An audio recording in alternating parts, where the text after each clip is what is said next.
Assalamualaikum warahmatullahi wabarakatuh. Saudaraku yang dimuliakan oleh Allah Subhanahu wa taala.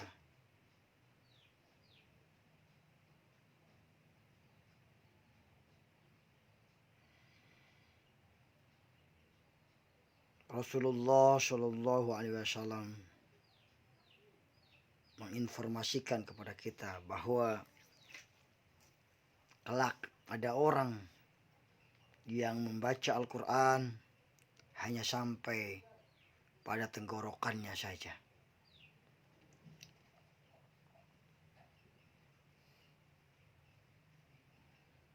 Hal ini diungkapkan pada zaman Nabi Muhammad SAW setelah perang, namanya Perang Hunain. Umat Islam mendapat harta rampasan atau ghanimah yang begitu banyak. Dapat sapi, dapat onta, kemudian dibagi-bagikan, dijadikan di jaronah. Namun baru kali ini Nabi membagikannya secara aneh. Para sahabat Nabi senior tidak mendapatkan bagian.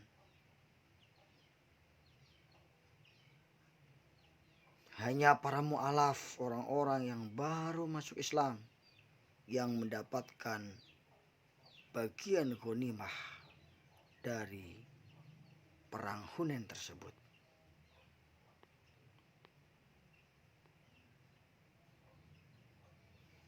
Pembagian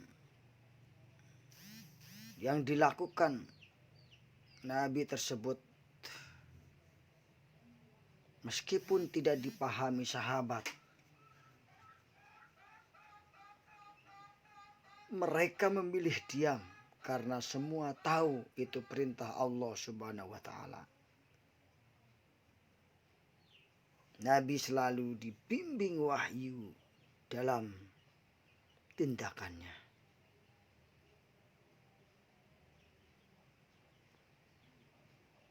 Namun tak dinyana ada orang yang maju ke depan melakukan protes. Sahabat tersebut perawakannya kurus, jenggotnya panjang, dejatnya hitam. Namanya Dzul Khuwaisir. Dia mengatakan, "I'dil ya Rasulullah." Berlakulah ya Rasulullah. Berlaku adillah bagi Rasulullah. Bagi-bagi yang adil hai Muhammad.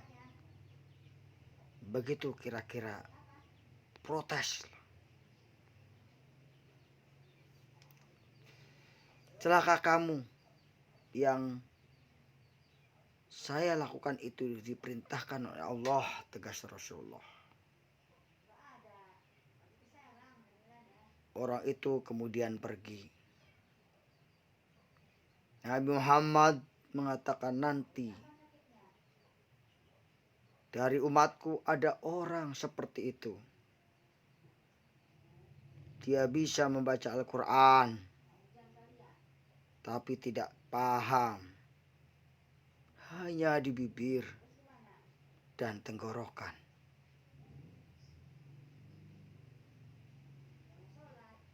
Saya tidak termasuk mereka. Mereka tidak termasuk saya, ungkap Nabi Muhammad SAW.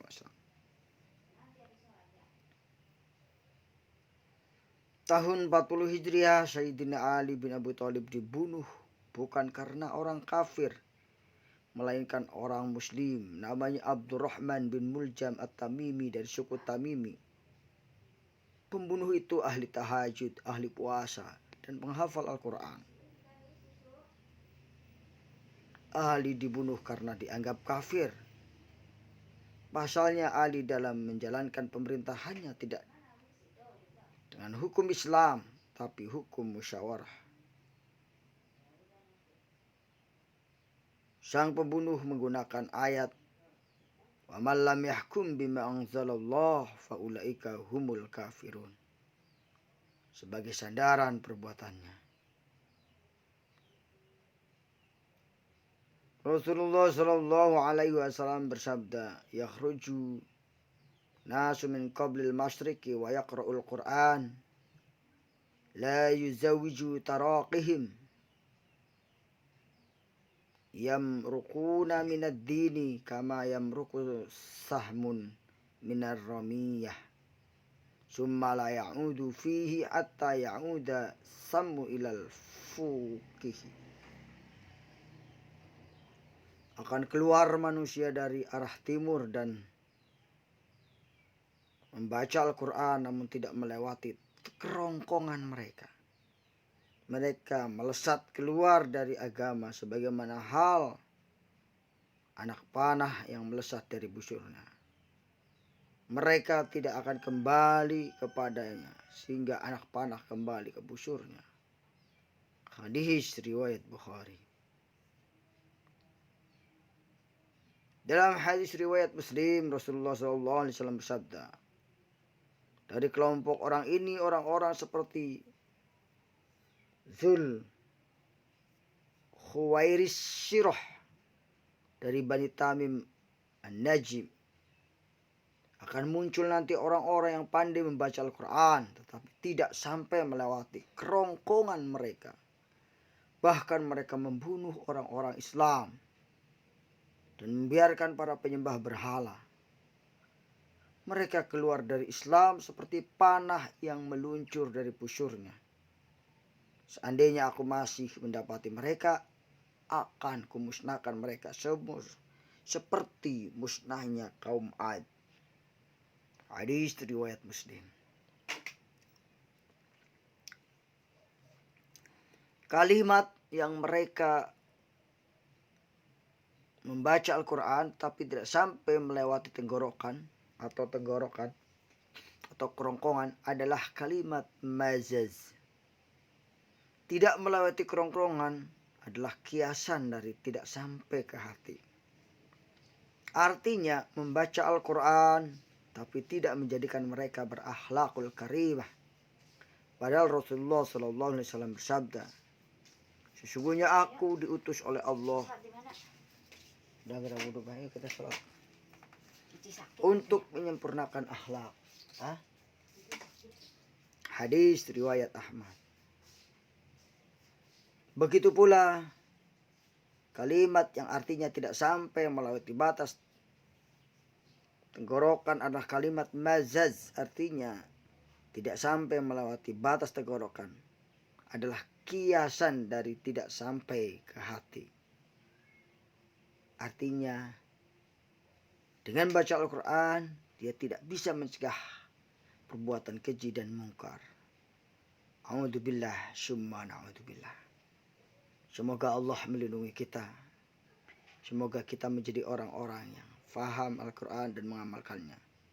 Allahumma sholli ala sayyidina Muhammad wa ala alihi wa sahbihi salatan analu bisirriha hifdzul Quran wa amala bihi warzuqni minhu ilman muniran wa salim tasliman katsiran. Amin amin ya rabbal alamin. Assalamualaikum warahmatullahi wabarakatuh.